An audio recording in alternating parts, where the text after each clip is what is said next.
started.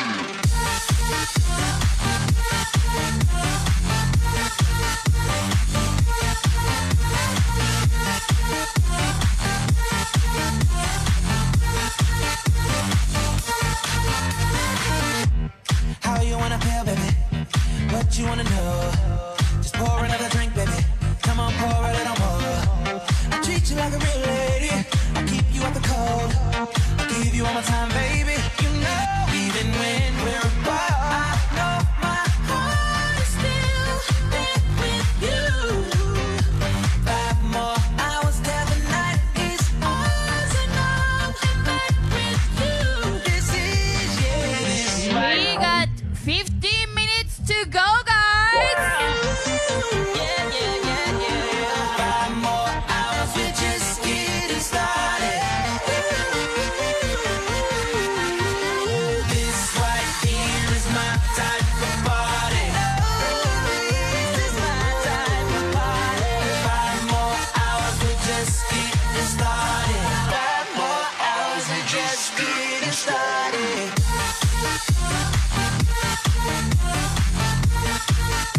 Just getting started.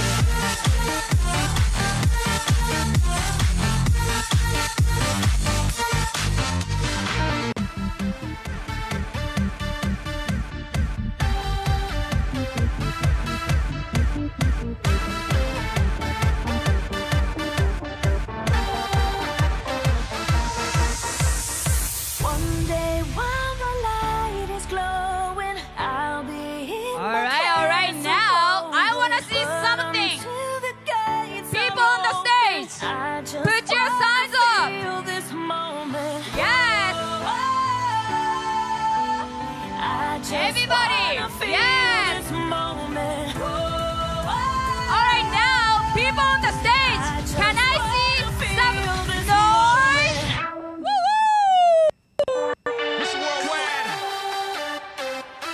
All right, what about up there on the top? Can I see some hands up? Yes. What about second level? Hey. Yes, people on the floor. Oh yeah, you guys are perfect. Feel this moment. Reporting live from the tallest building in Tokyo. Long way from them hallways. Filled with O's and O's. They counting always. Real fat all day. Now, baby, we can parlay. Oh, baby, we can party. She read books, especially about red rooms and tie-ups. I got a hook. All right, guys. I have something that really important. Make sure sign up to volunteer at electjohn.com/volunteer. I'll tell you again, electjohn.com/volunteer, or text volunteer to 51015. Let's go. Just wanna feel this moment. I just wanna feel this moment.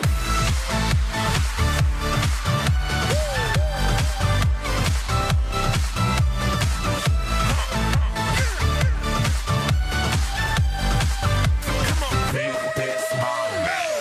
I see the future, but live for the moment. Makes sense, don't it? Now make dollars, I mean billions. I'm a genius, I mean brilliance. The streets is what schooled them and made them slicker than Slick Rick the ruler. I've lost a lot and learned a lot, but I'm still undefeated like Shooter. I'm far from cheap. I break down companies with all my peeps. Baby, we can travel the world and I can give you and all you can see. Time is money, only difference is I own it.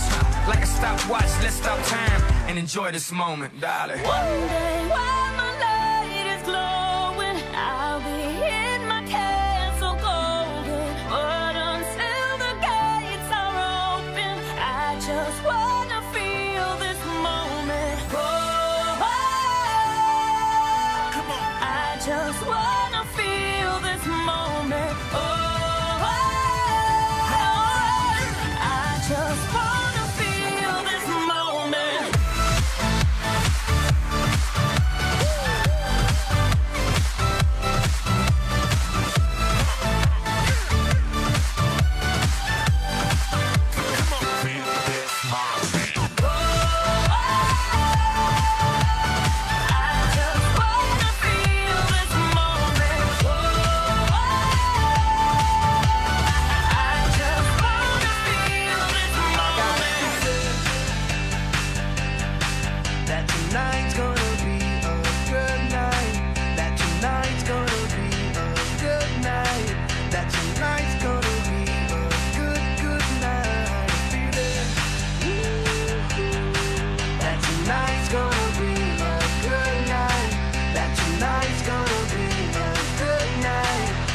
tonight's gonna be a good, good night.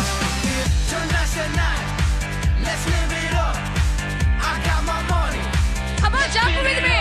Let's go. Go out and smash it. Come on. Like, oh my God. Jump out that sofa. Let's kick it off. I know that we'll have a ball if we get down and go out and just Yes, I see you. Pressed out, I wanna let it go. Let's go way out, spaced out, losing our control. Fill up my cup. Mazel tov. Look at her dancing. Just take it off. Let's paint the town. We'll shut it down. Let's burn the roof. And then we'll do it again. Let's do it. Let's do it. Let's do it. Oh yeah, let's do it. Do it and do it. Let's live it up and do it and do it and do it, do it, do it. Let's do it. Let's do it. Let's do it. 'Cause I got a feeling that tonight's gonna be a good night. That tonight's gonna be a good night. That tonight's gonna be a good, good night. A feeling that tonight's gonna be a good night. That tonight's gonna be a good night. That tonight's gonna be a good, good night. I feel tonight's the night. Hey, let's live it up. Let's live it up. I got my money. Hey, let's spin it up. Let's spin it up. Go out and smash it. Smash it. Like oh my God. Like oh my God. Jump out that sofa. Come on. Let's get. All right, guys. Now, who's ready to win in November 2026? Yes, Georgians, we've got this. Shut it down. Let's burn the roof. And then we'll do it again. Let's do it. Let's do it. Let's do it. Let's do it and do it and do it. Let's do live it. up and do it and do it and do it, do it, do it. Let's do it. Let's do it. Let's do it. Do it. Do it. Do it. Here we come. Here we go. We gotta rock. Easy come, easy go. Now we on top. Feel the shot. Body rock. Rockin', don't stop. Round and round. Up and down. Around the clock. Monday, Tuesday, Wednesday, and Thursday. Friday, Saturday, Saturday to Sunday. Get with us. You know what we say. Party every day. Party every day. And I'm feeling that tonight's gonna be a good night. That tonight's gonna be a good night. That tonight's gonna be a good, good night. I'm feeling that tonight's gonna be a good night. That tonight's gonna be a good night. That tonight's gonna be a good, good night.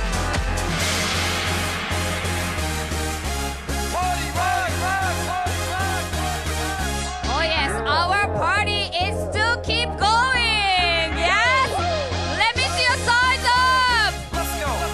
Party rock is in the house tonight. Everybody just have a good time. And we gon' make you lose your mind. Everybody just have a good time. Party rock is in the house tonight. Everybody just have a good time.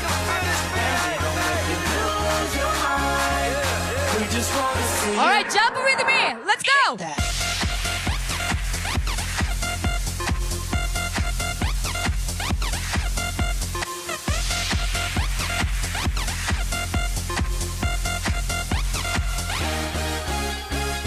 In the club, party rock. Looking for your girl, she on the jock. Now stop when we in the spot. Booty moving weight like she on the block. With a drink, I got to know. Tight jeans, tattoo, cause I'm rock, rock. Half black, half white, diamond now. Gang of money, open up. Yeah, I'm running through these halls like Trado. I got that devilish flow, rock and roll, no halo. We party rock. Yeah, that's the crew that I'm repping on a rise to the top. No lead in our Zeppelin. Hey, party rock is in the house tonight. Everybody just have a good time. And we gon' make you lose your mind. Everybody just have a good time. Party rock is in the house tonight.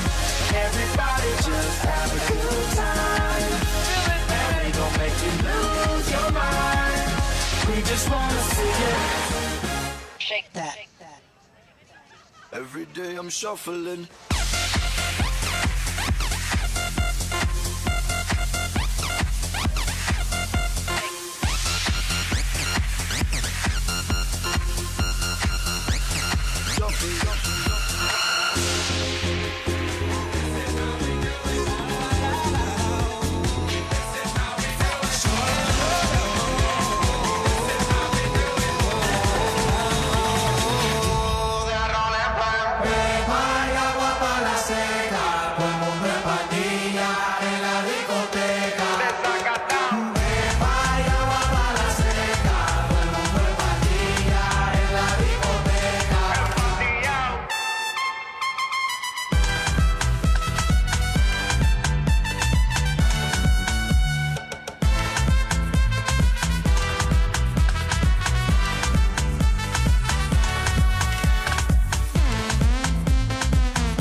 alegría que esa buena. Let's do Dale tu cuerpo alegría, Macarena.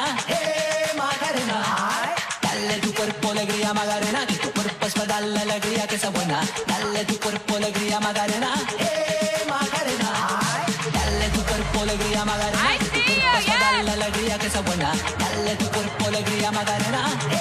Macarena. Dale tu cuerpo alegría, Macarena. Que tu cuerpo es para darle alegría que esa buena. Dale tu cuerpo alegría, Macarena.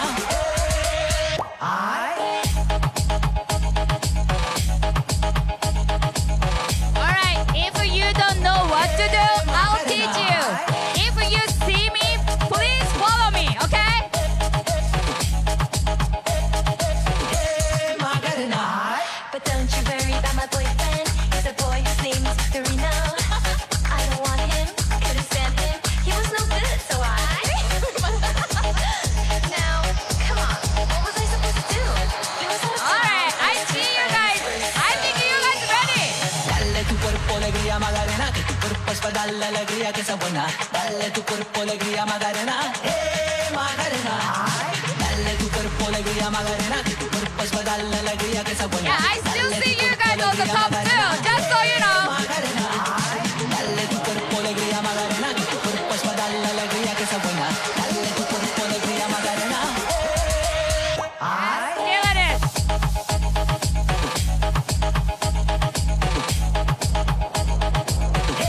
Macarena.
Yes, I want you to stupid too. Yes.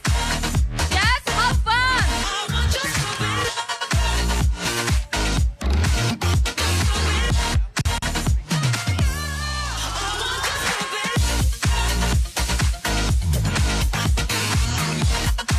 And I need to hear your scream too, so Senator can hear you. Oh yes. Now it's time to free me from the shame. I gotta find that peace. Is it too late or could this love protect me from the pain? I would battle for you. Bring out, bring out, bring out, bring out. Look at me. Get down, get down, get down, get down. Look at me. Bring out, bring out, bring out. Look at me now. 'Cause all I ever wanted was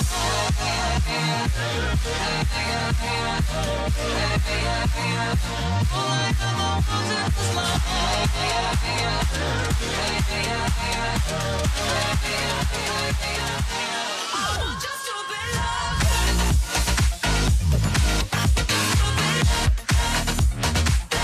I want just to be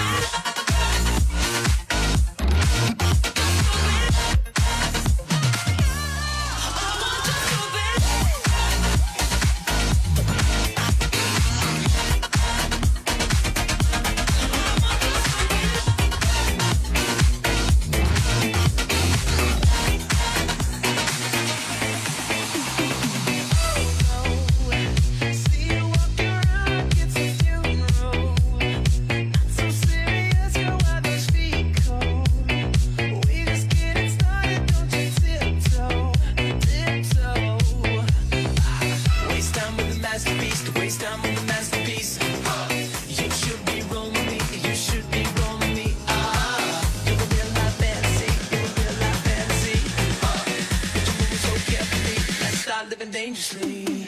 Talk to me, baby. I'm going up on this and take rhythm. Let's lose our minds and go crazy, crazy. Keep on hoping we can't find you. Do you ever feel like a plastic bag drifting through the wind, wanting to start again? Do you ever feel so paper thin, like a house of cards with low from caving in?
Yeah, we are right getting now. really, So really far, close.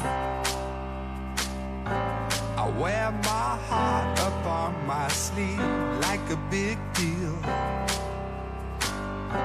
Your love pours down on me, surround me like a waterfall. And there's no stopping us right now. I feel so close to you right now.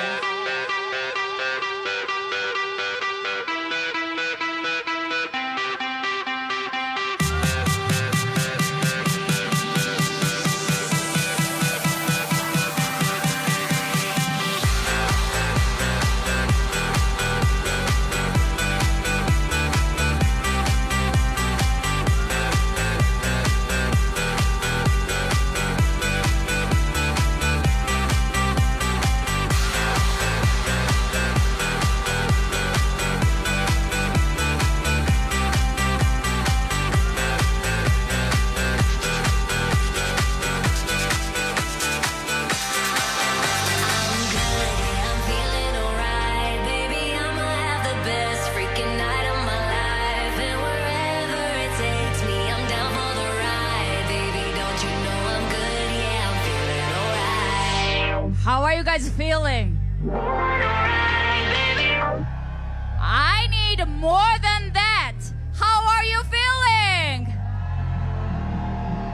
Yeah, we are feeling good, right?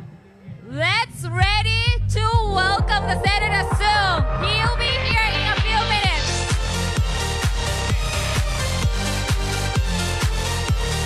Don't you know I'm good? Yeah, I'm feeling alright.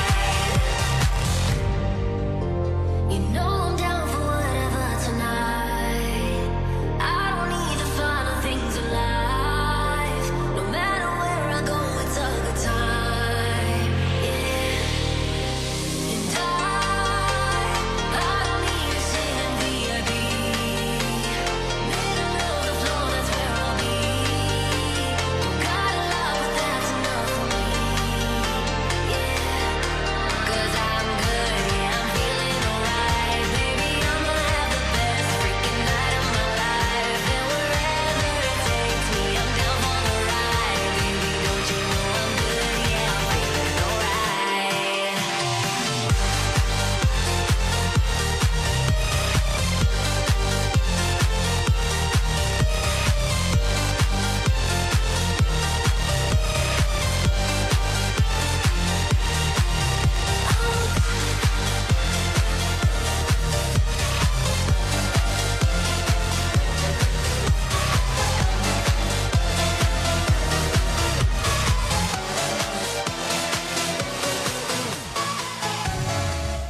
Just a small town girl living in a lonely world.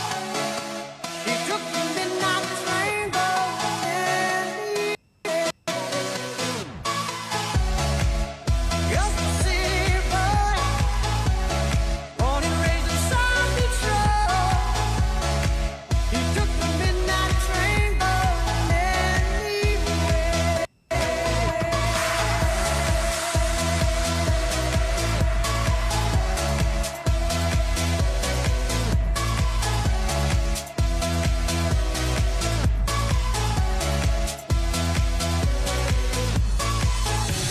A singer in a smoky room, smell of wine and cheap perfume.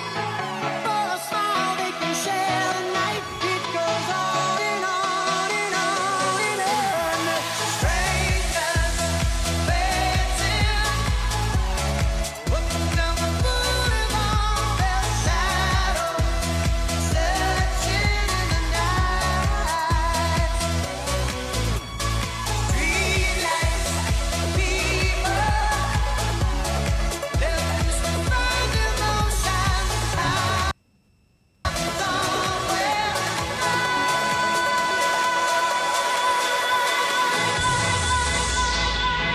Guys, I just want to thank you for coming out, and we cannot do this just ourselves. We need to work together. So thank you for coming out, and let's work together and let's support him. Feeling, yeah. Oh, sometimes I get a good feeling, yeah. Get a feeling that I never had before. I get a good feeling, yeah.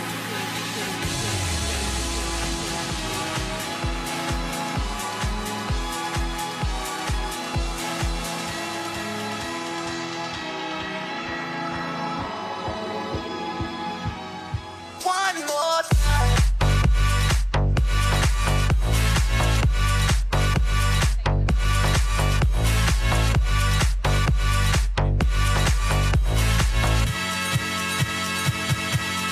One more time.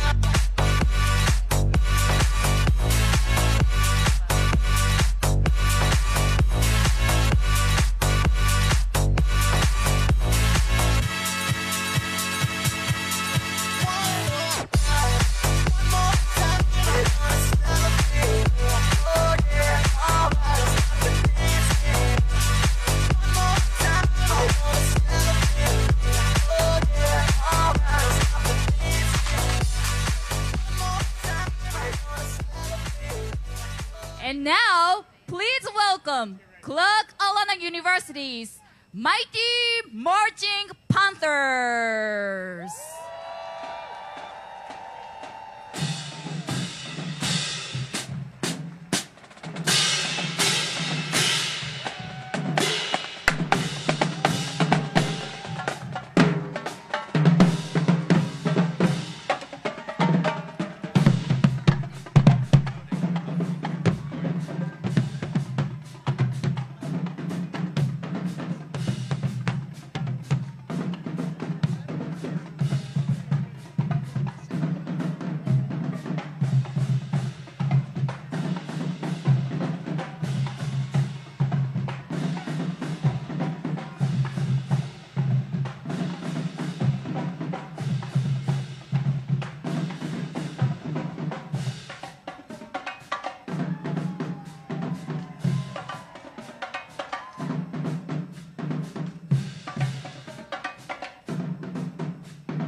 Please welcome Chris Pertie.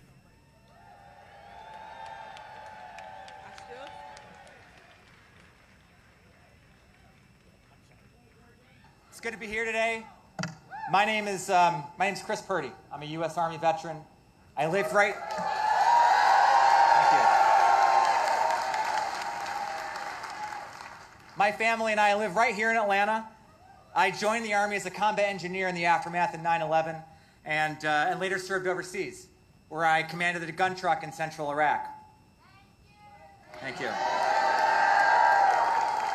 That truck was manned by some of the best Americans I had the pleasure of serving with, and it looked like our country. Wally, our driver, she was an asylum seeker from Ethiopia. Eric, our gunner, was a country boy from rural Virginia. Muhammad was an Egyptian American who lived all over the world. And I'm the son of an immigrant, and I was tasked with getting them through some troubling times. See, we came from different places, but we believed in something bigger than ourselves. We believed in this country, and we were willing to fight for it.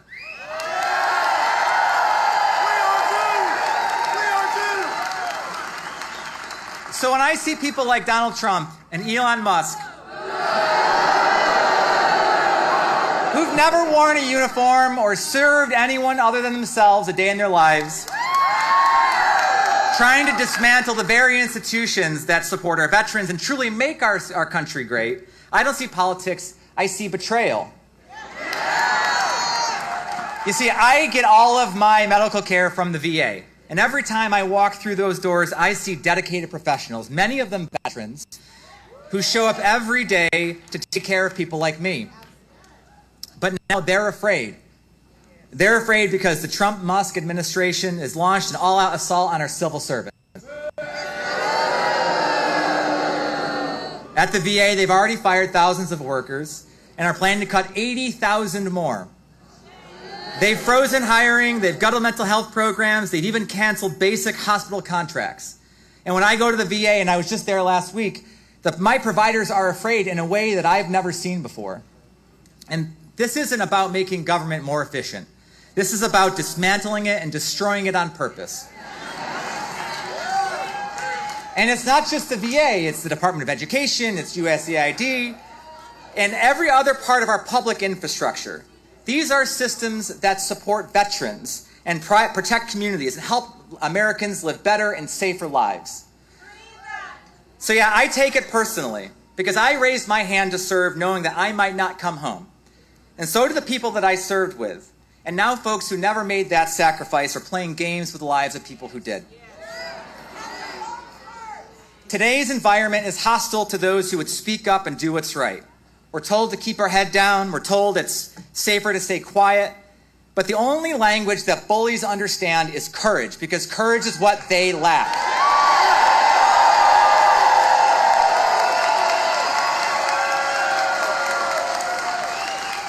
And so I'm proud to stand with Senator Ossoff. I've worked with him and his team over the years on improving veteran issues, on supporting our Afghan allies.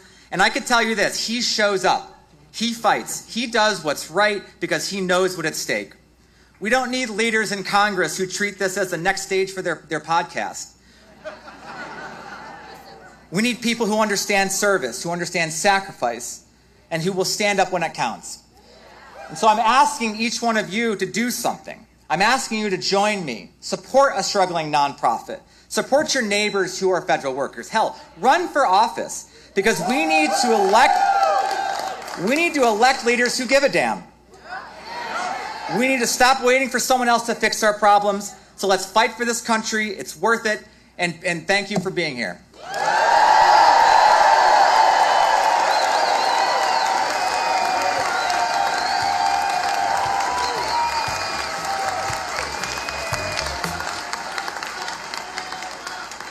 Please welcome Dr. Shawana Moore.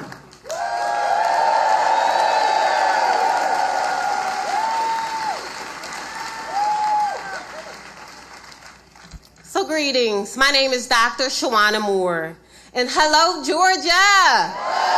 Yes! So I am a professor, I am a researcher, I am a women's health nurse practitioner. More importantly, woo! importantly, I am a mother and I am a black woman.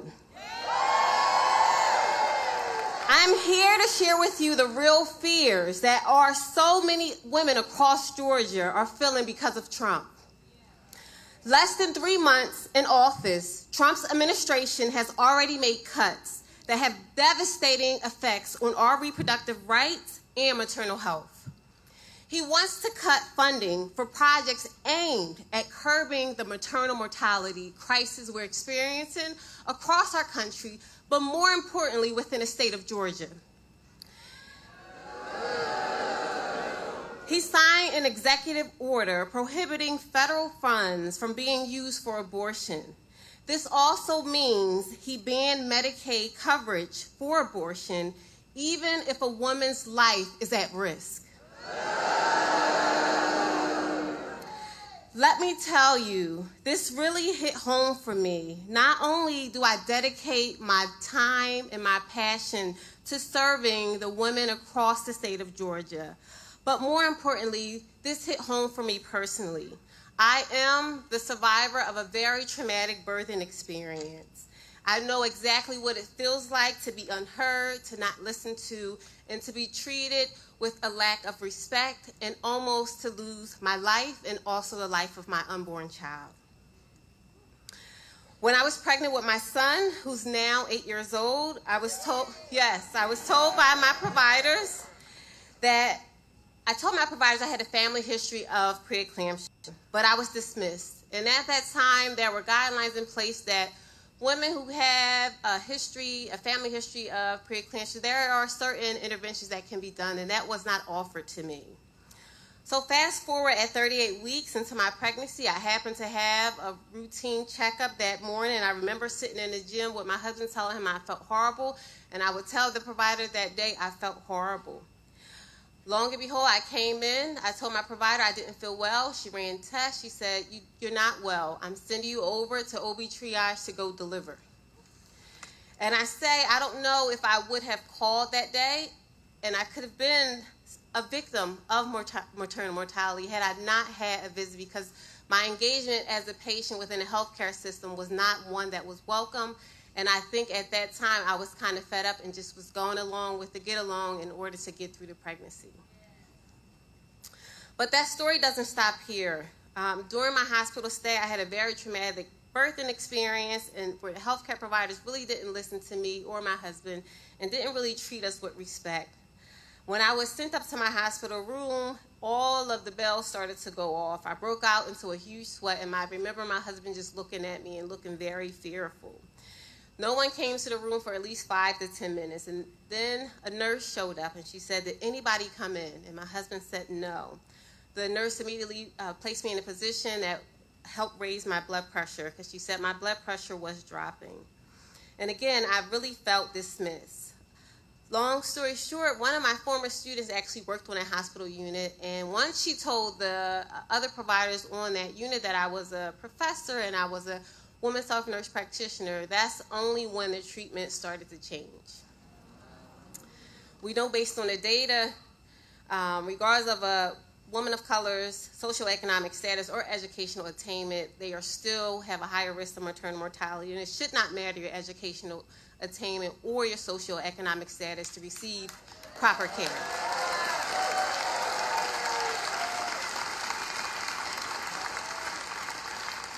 And that's just my own story. There are so many stories from women across the state of Georgia who have experienced delays in their reproductive health care and maternal health care and do not get the proper care that they so desperately deserve and desire. But why are women not able to get basic health care?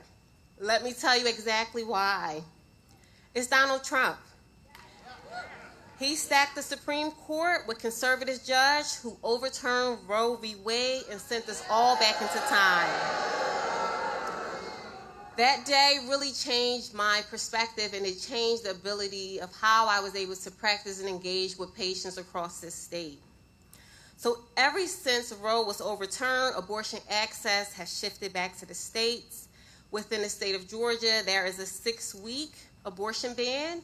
And let me be clear, Any restriction on reproductive health care, including abortion care, does only harm to the patients that I serve. I've spent the last few years wiping away tears from the patients that I care for because I had to turn them away from evidence-based health care. I go to work each day unsure, uncertain of what I am and not able to do, wondering if I'll be criminalized for the care that I provide. Many of the patients I care for come from historically oppressed communities, including those from Black and brown communities. They lack access to health care and have very limited resources. But we have no choice but to do something.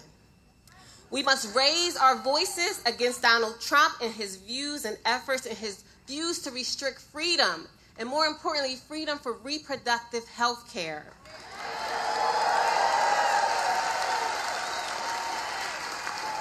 Georgians, we are strong. We can come together and we can create a powerful pathway forward. Senator Jon Ossoff has been an incredible advocate for Georgia when it comes to reproductive freedoms, which is exactly what we need in everything that we do.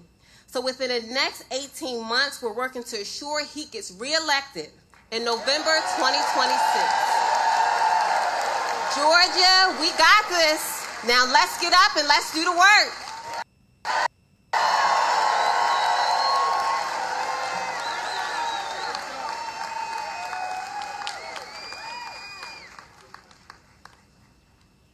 Please welcome Kathleen Eier.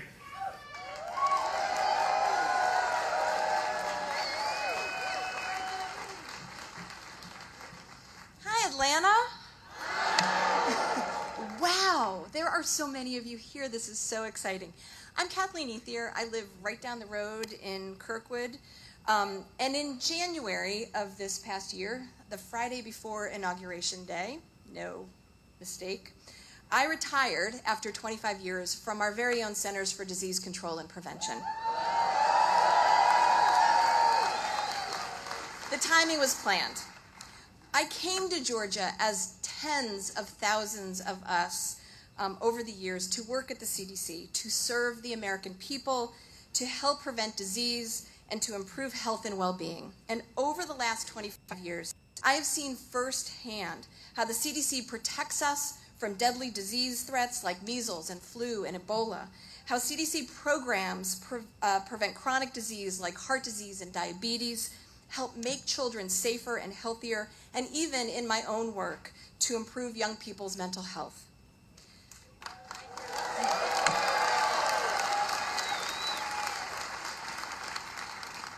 Because of CDC's data and disease tracking and research, we know when and how America's health is getting worse and why, and it's how we know when new emerging threats like COVID are happening, and it's how we figure out what to do about it. But the real success of CDC lies in the people who work there.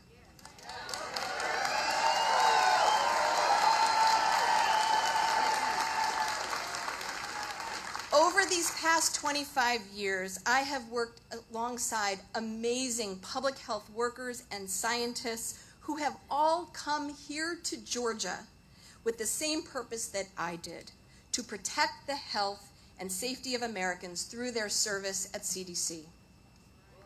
And I'm here today to do what they cannot do, and that is to share with you the threat that Donald Trump and his administration pose to thousands of CDC employees and their work.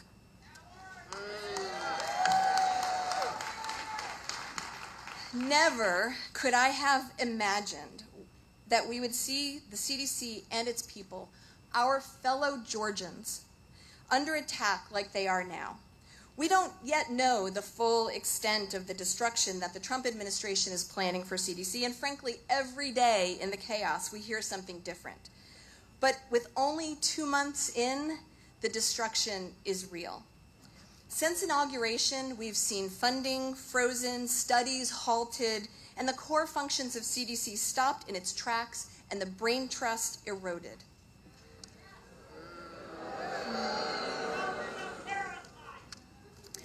We saw the CDC's renowned Morbidity and Mortality Weekly Report, which informs us all about important data on everything from maternal deaths to the emergence of bird flu, fail to publish for the first time in decades. Important research has been pulled from journals even after being accepted for publication because it uses words that this administration is afraid of, like race and equity, putting the CDC's work at jeopardy to serve a divisive political agenda. I have colleagues who right now are spending all of their time making sure the word gender doesn't appear in scientific papers. And I don't know about you, but that is not efficiency.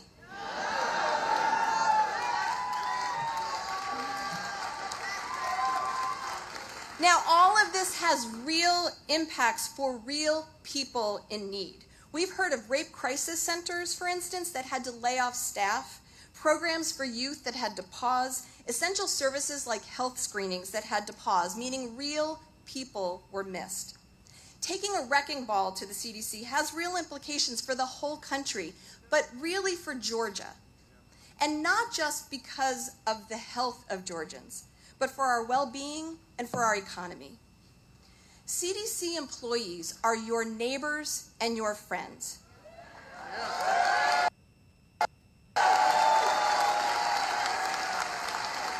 Many of us moved here to work for the CDC, but like I did, we stayed, and we made Georgia our homes. Our spouses are your coworkers. Our children are your children's classmates.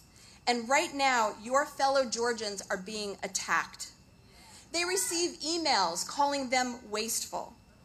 They are put on leave for focusing their work on reducing disparities and called DEI hires, as if diversity and inclusion are insults. Many CD staff are veterans who have served their country in the military as well as in the civil service. And every day they hear rumors about the number of staff to be riffed or entire programs to be eliminated. They are scared. They are scared about their futures and they are scared about their families' futures. Now, this all feels very bleak. And I know the last couple of months have felt like years. But I am here today to help enlist you all to fight for your friends and neighbors at the CDC.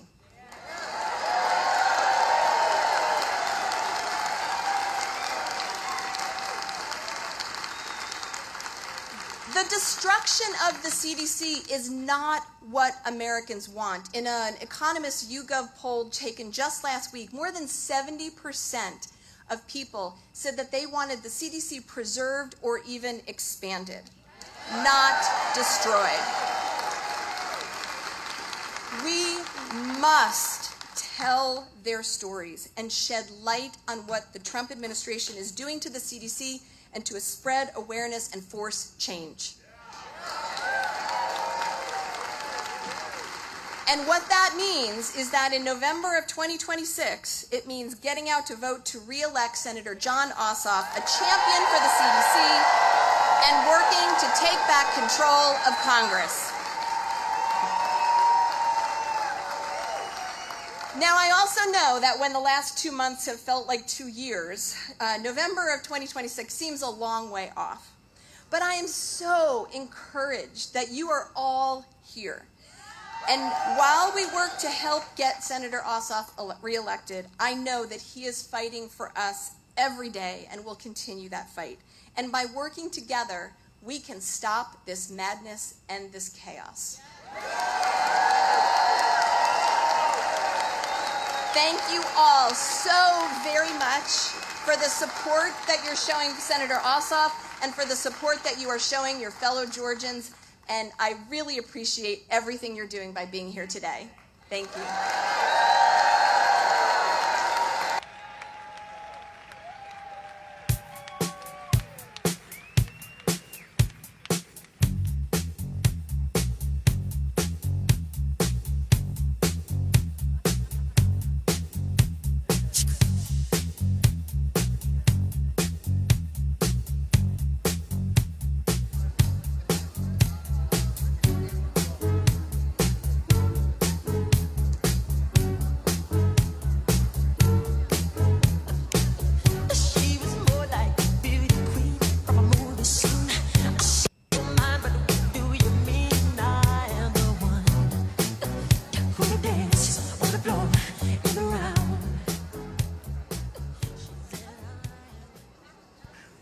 welcome Senator Reverend Raphael Warnock.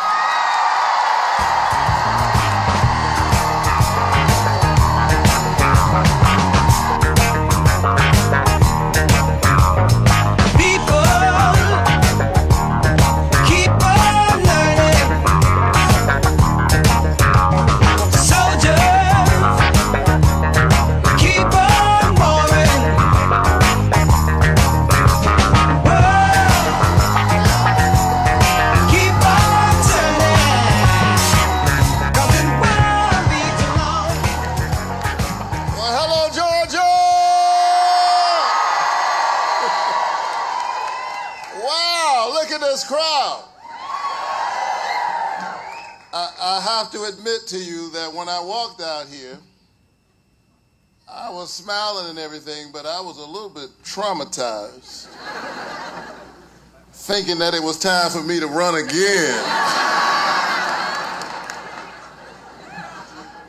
I've already had to do this 5 doggone times in 3 years. I got you.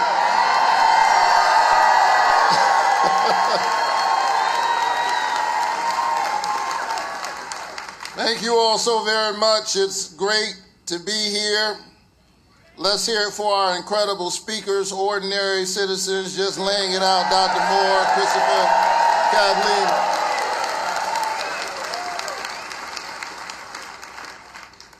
I'm so excited to be here with you to talk to you about why we have to re-elect the senior senator from Georgia.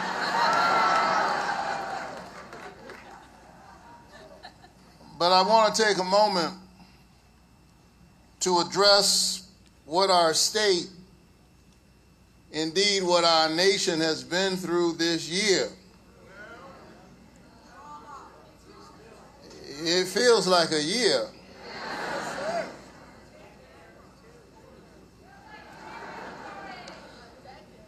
Folks in this room know that it's been a scary couple of months.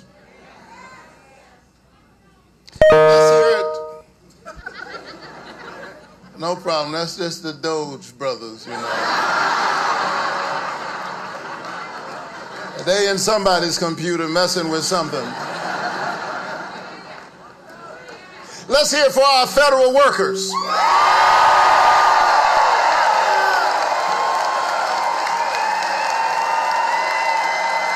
Come on, let's hear it for the federal workers.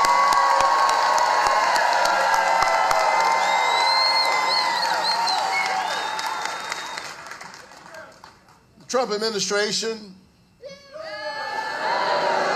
has been working overtime trying to demonize our neighbors, our federal workers, the folks who protect our public health, who take care of our veterans, who keep our food and our water safe.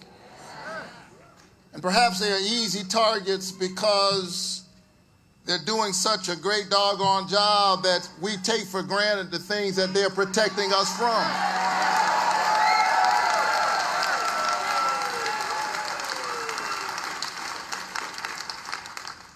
And so thousands of federal workers have been recklessly and even illegally fired. But we'll continue to stand up. Because our federal workers really are the glue. Healthcare, public health, food safety, air safety, Social Security,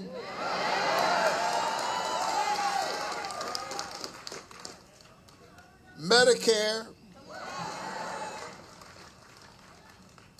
These are constituent parts of the covenant we have with one another as an American people. And our federal workers administer the content of that covenant. And so when you attack them, you attack us. And we're not going to take that line down. Am I right about that?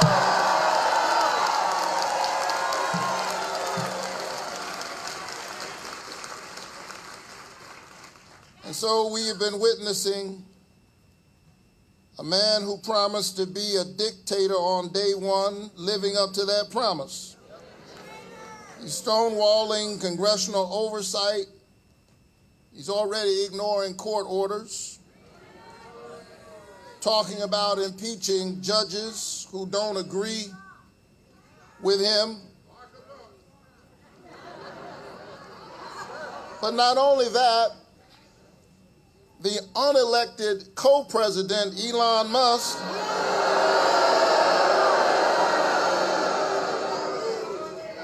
is running amok in our government, slashing critical programs left and right. In fact, Mr. Musk had the unmitigated audacity to call Social Security a Ponzi scheme.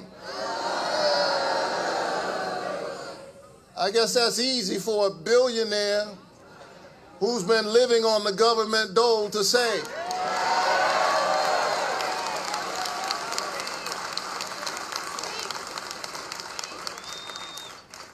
He doesn't understand the struggles of ordinary people, and that is the problem with this administration. They are incapable of understanding the experiences of ordinary people. They've gone out of their way to target seniors. This administration just announced that they are offering fewer services by phone, so folks have to wait up to a month for an in-person appointment. Now, that's what I call government efficiency. This isn't the change people wanted. This is a war on seniors, and it will not stand.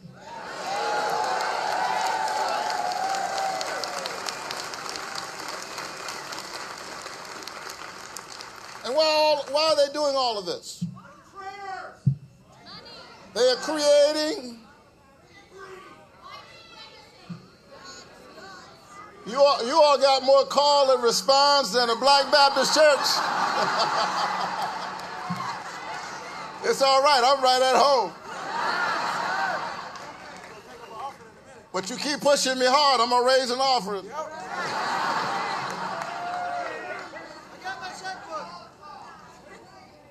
We should not be surprised. They are having and conducting a war on ordinary people because they don't understand the struggles of ordinary people. I'm a boy from South Georgia, from Savannah. My mama used to say, birds of a feather flock together. It's a way of saying,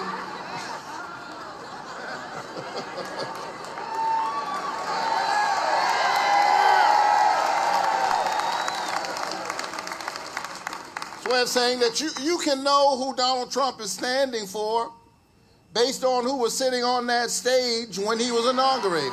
Birds of a feather flock together. And they are creating all of this carnage. I mean, this is serious stuff, folks. I mean, this is painful for a lot of families. This is not a game. There are folks who are trying to figure out how to make their lives work as they create all of this carnage. And as they do all of this, they're doing it all just to pass a tax cut for the wealthiest people in the United States.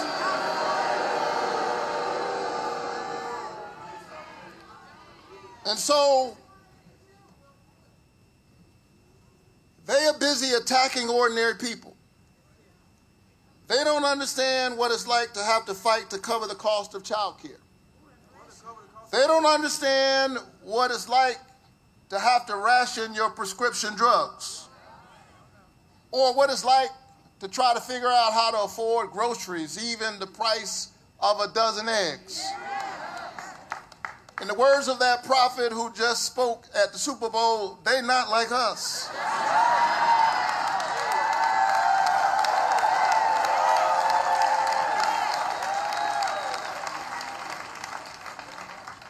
And so we've got to stand together. That's what we've got to do. And I assure you that with the tools that we have, we are fighting back and pushing back. We stood up and we began to fight for federal workers, and they had to rehire some of those workers at CDC.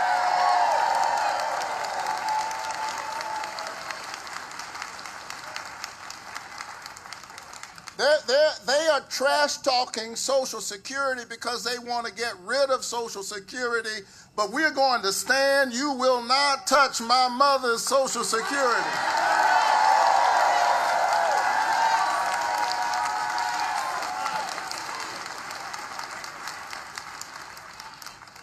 And so we will fight the good fight, I promise you.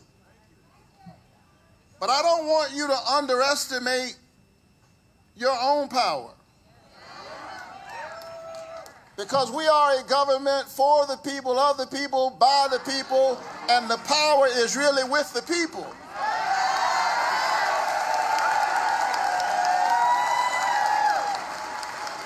I 2 weeks ago, I was in Selma, observing the 60th anniversary of the passage of the Voting Rights Act.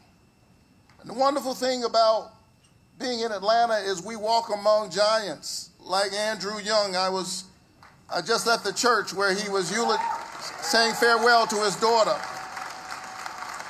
was at his daughter's funeral on the way here. But Andy Young told me a story that I shall never forget. He said that after they passed the Civil Rights Law of 1964, Dr. King went to the White House to speak to President Lyndon Baines Johnson. And he said to President Johnson, "Thank you, I'm glad we passed the Civil Rights Law, but that's not enough. We've got to have a voting rights law." And LBJ said, "Martin, I understand what you're saying, but you need to understand the limitations of politics.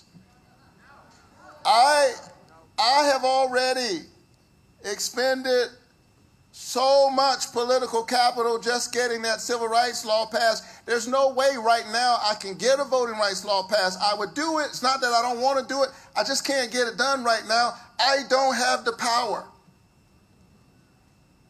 He said over and over again, "I would do it, but I don't have the power."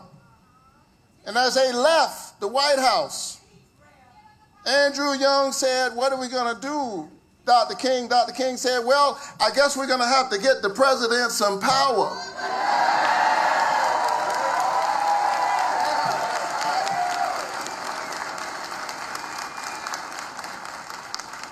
And so that's why they went down to Selma. They went down to Selma to give the most powerful man on the planet some power, and within a few months they passed the voting rights law. I'm trying to tell you that you have more power than you think you have.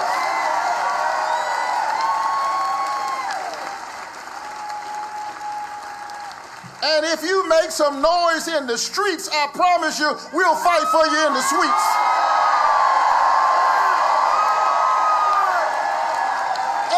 Make some noise!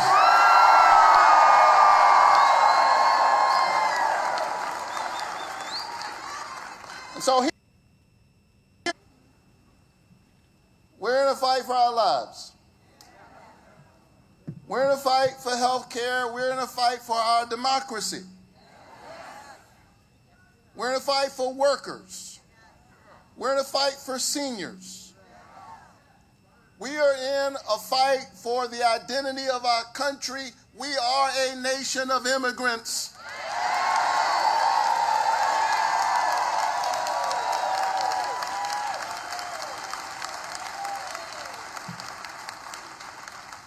Contrary to what they're trying to say, most immigrants, the overwhelming majority of immigrants, are not engaged in criminal activity. They are not.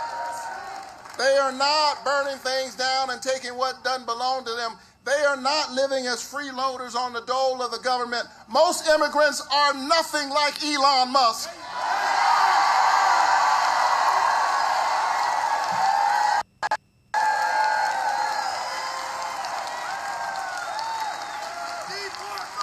so, as I close, and nobody believes a Baptist preacher when he says as I close. Here is the important moral work you must do. We must not give in to those who are trying to weaponize despair. Because if they convince us, then we'll stop fighting. And then they've already won. But when we stand up, we win. When we show up, we win. When we fight, we win. When we vote, we win.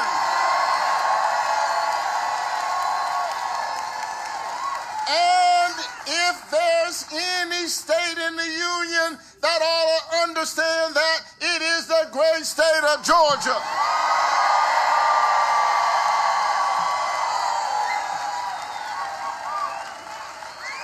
I know that the times are hard, but don't you dare forget that in 2020, when the nation needed somebody, Georgia saved the whole country.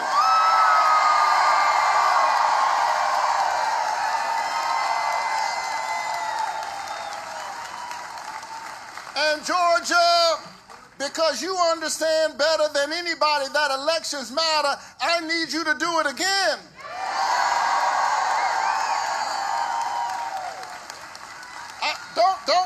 I know you're looking at the terrible consequences of this election, but don't forget about what we got done because of that election. Had you not sent a poor black kid from the housing projects to be the first black senator from Georgia, and had you not sent a Jewish young man, the son of immigrants, to be the first Jewish senator from Georgia, we would not have passed the expanded child tax credit. We would not have done infrastructure. We would not have put black women on the courts of our nation. We would not have a Ketanji Brown Jackson. Elections matter, and you have the power to make a difference again and again and again. So don't you dare give up. Don't you give in to despair. Don't you let them win. You got to help us to fight. Give us some power, and we'll keep fighting for you. Send John Ossoff back to the United States Senate. Are you ready to get it done? Let's fight together. Let's pray together. Let's stay together, because when we stand together, we win. God bless you. Would you welcome John Ossoff?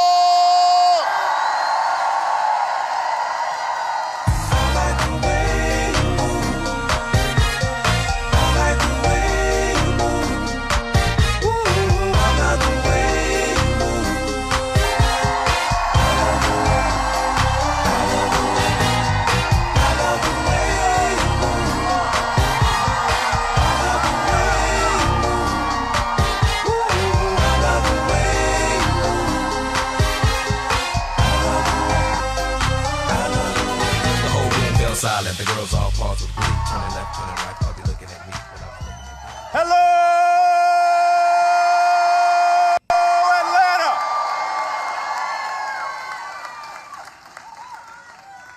Atlanta. Atlanta. Atlanta, give it up again for our Senator, Reverend Raphael Warnock.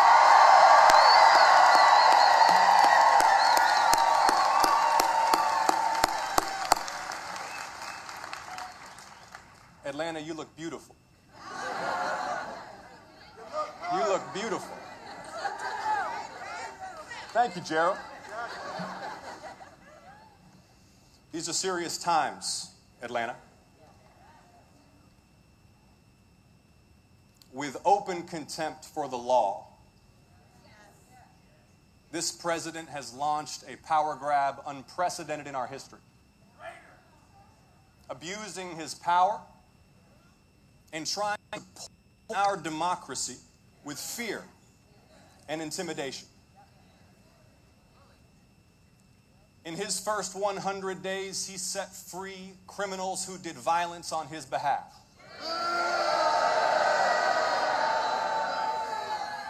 He purged independent watchdogs across the government who investigate corruption and abuse. He stacked the most powerful offices with personal loyalists and then called on those same loyalists to investigate and prosecute his opponents. He's undermined the freedom of the press. He's retaliated against lawyers who have opposed him in court. He's defied and threatened federal judges. And he's given massive and unaccountable power to the richest man in the world who spent $300 million to elect him president of the United States.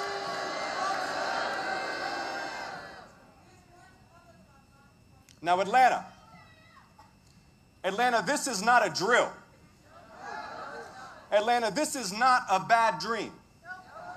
As citizens, this is the test of our lifetime. So tell me, Atlanta, are you ready to fight?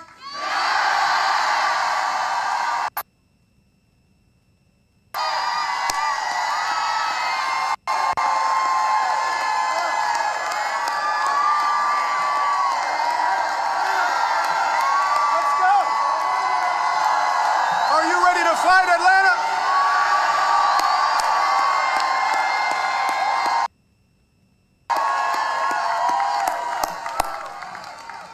It is truly wonderful to see you all here.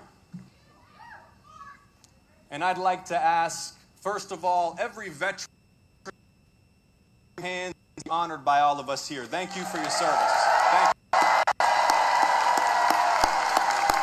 Thank you. Thank you. Thank you.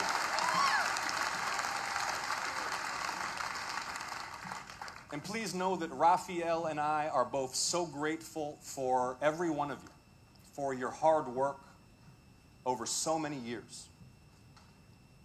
So many years we've been working together. Take a moment and turn to your neighbor. Turn to your neighbor. Introduce yourself for a moment.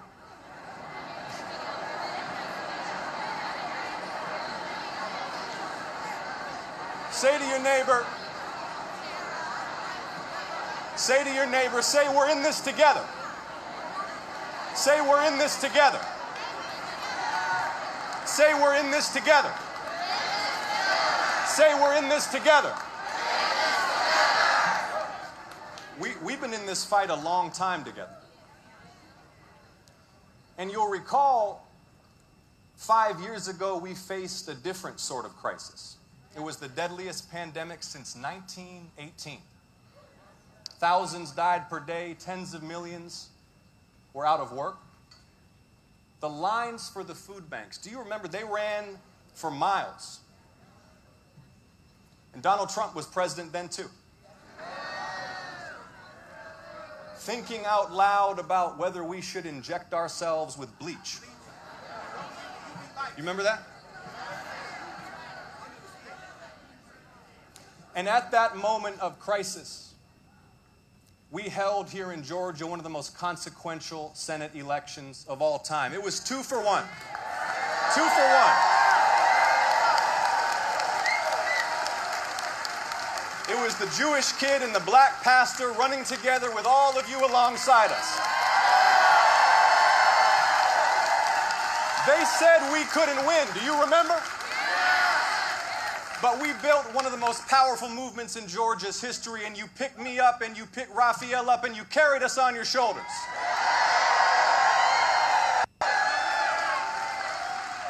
And now it is our deepest honor to represent you in the Senate. Do you all remember how it felt to fight and to win, Atlanta?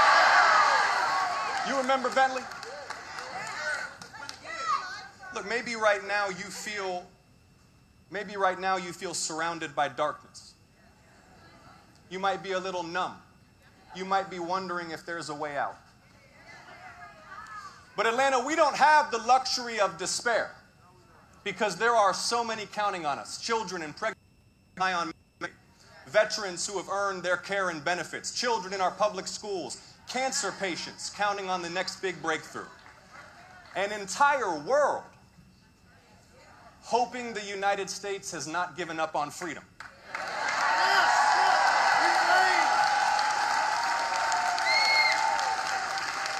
My little girl and all our children who deserve to grow up in a kind and fair and decent country. The truth is, beyond personal revenge, there's not much to this president's agenda. It's tax breaks for the rich and rounding up immigrants. That's the whole program. We've seen the bill. Paid for by blowing out the deficit, cutting Medicaid, and trying to close the new factories we helped open that make chips and solar panels and electric vehicles. That's the whole agenda. Let me ask you, yes or no? Will your family's life improve because we borrow trillions of dollars to cut taxes for the wealthiest people in the country? Will your family's life improve because our military bases become prison camps for immigrants?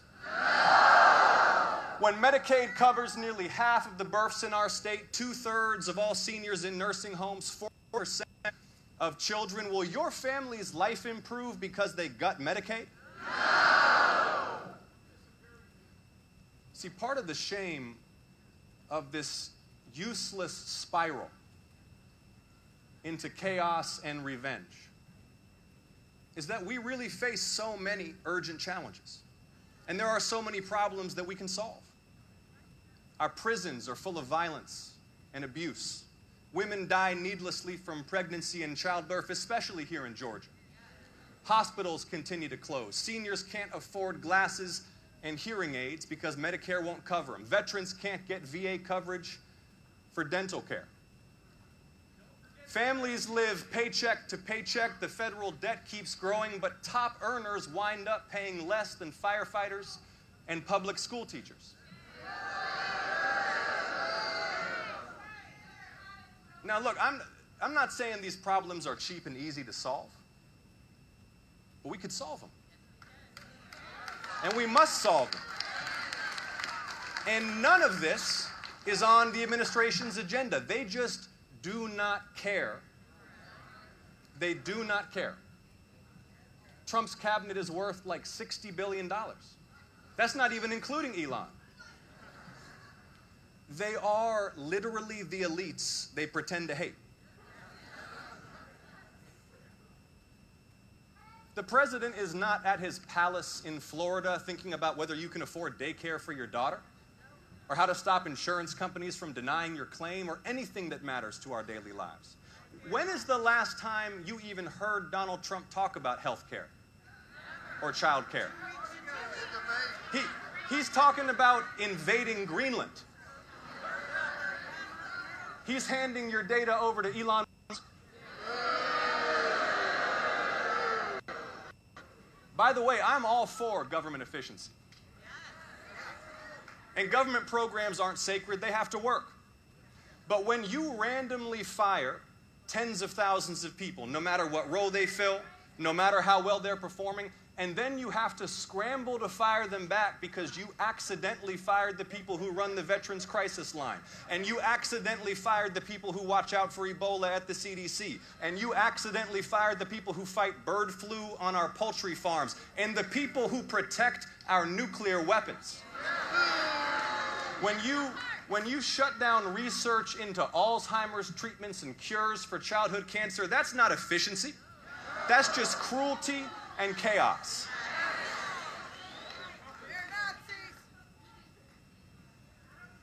See, and then on top of the chaos, you have the corruption. It was just reported that dinner with the president at Mar-a-Lago is on sale for just $5 million.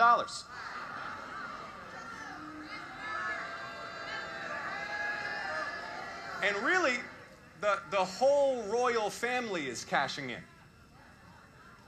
Don Jr. is setting up a new business empire. Jared's investment firm got $2 billion from the Saudi royal family. Like, Hunter Biden should have been more ambitious.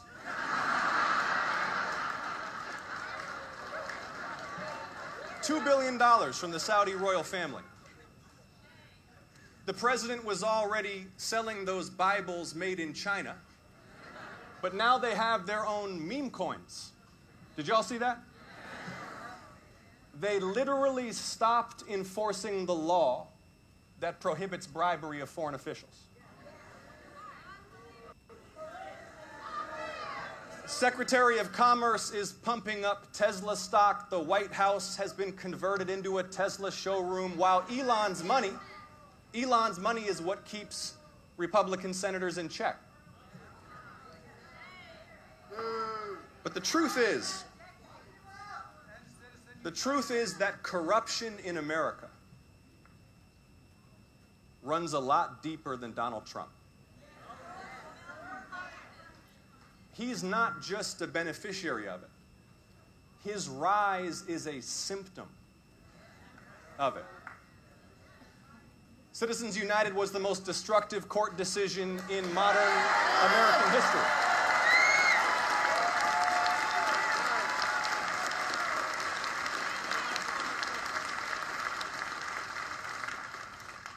The entire political system is just overrun by outside money.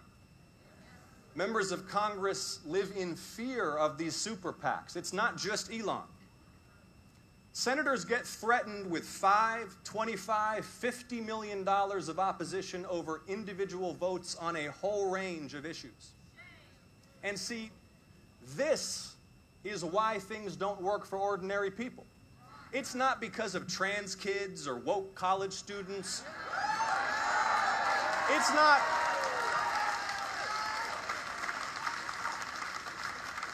It's not because of our new arch enemy, Canada.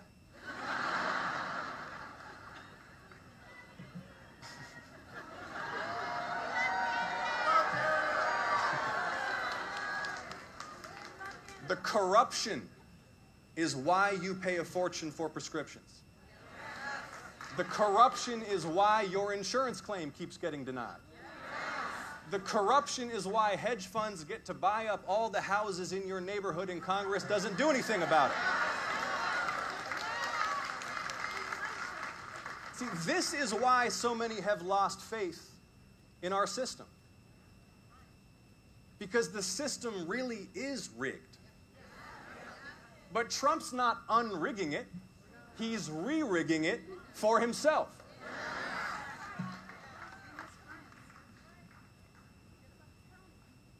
But right now, even more corrosive than the chaos and the corruption is the fear. This administration is trying to poison our democracy with fear and intimidation. His goal is not just revenge. He wants to use the government to crush the opposition. And this is actually something we have never faced before. Not like this. Before you elected me, I led a team that exposed corruption and war crimes. We exposed the truth in places where criticizing the government is dangerous, where whistleblowers and witnesses will only meet in secret, where protest carries the risk of prosecution. And the atmosphere in America under Donald Trump reminds me more and more of those places. I've heard it in my office from some of the most powerful to some of the least. They say, we don't need a federal investigation. They say, we're not sticking our necks out right now. They say, we don't want any trouble.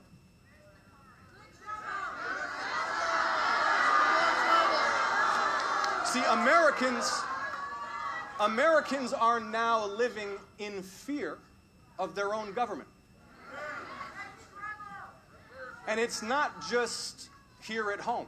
People from around the world who want to do business and research and tourism here are now being advised by their governments not to visit the United States because civil rights and civil liberties are eroding here so swiftly.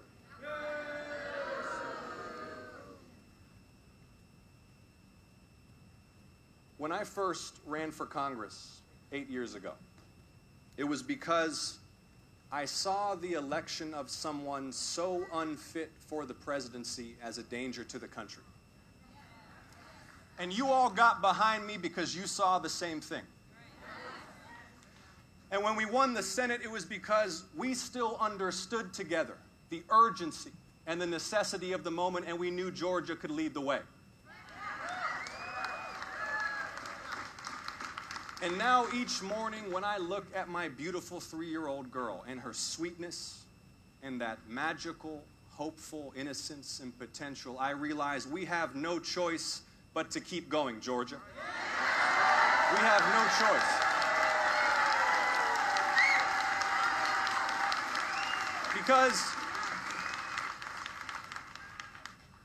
Because I don't want my little girl to grow up in a hopelessly divided country where citizens fear their own government, which has become an instrument of repression and revenge. I don't want her to grow up in a world where freedom is in retreat.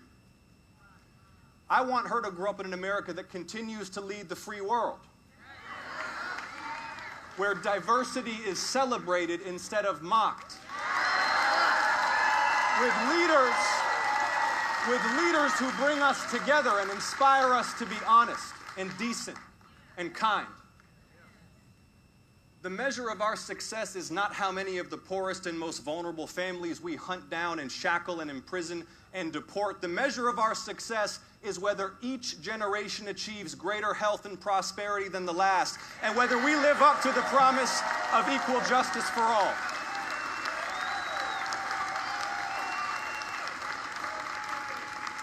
Senator Warnock and I are on your team. We're pushing back every day. When they cut HBCU scholarships, we fought back and we won. And we won. Republicans in Congress are already feeling the heat on Medicaid. We are pushing back every single day. We understand the assignment. And please trust us when we assure you that if we all do our part as citizens, we will overcome this. We will overcome this.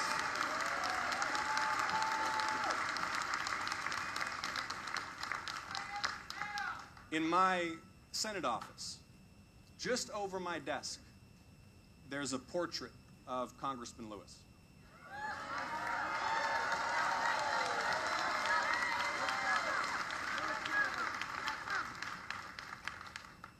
And I promise you, his spirit is with us in this place right now. Right now.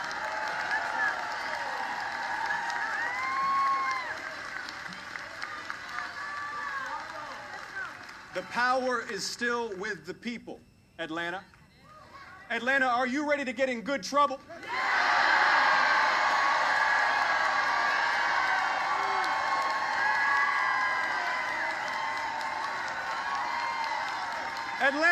Atlanta, are you ready to speak out? Atlanta, are you ready to organize? Atlanta, are you ready to march? Georgia will bow to no king.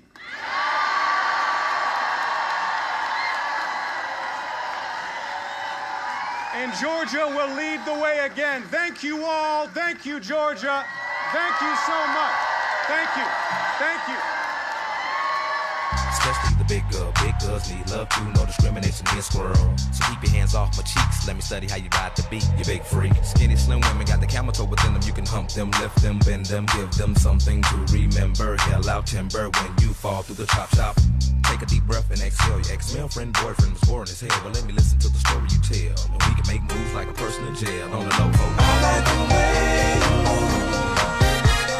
I like the way you move. Ooh, I love the way you move. I love the way. I love the way. I love the way you move. I love the way you move. Ooh, I love the way you move. I love the way. I love the way.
The sunlight hurts my eyes, and something without wanting love bears heavy on my mind. Then I look at you, and the world's alright with me. Just one look at you, and I know it's gonna be a lovely day.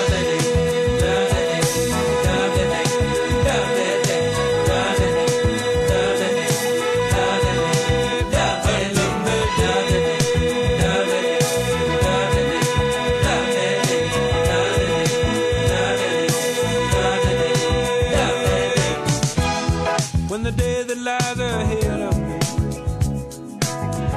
seems impossible to face,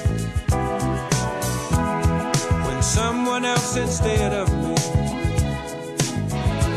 always seems to know the way.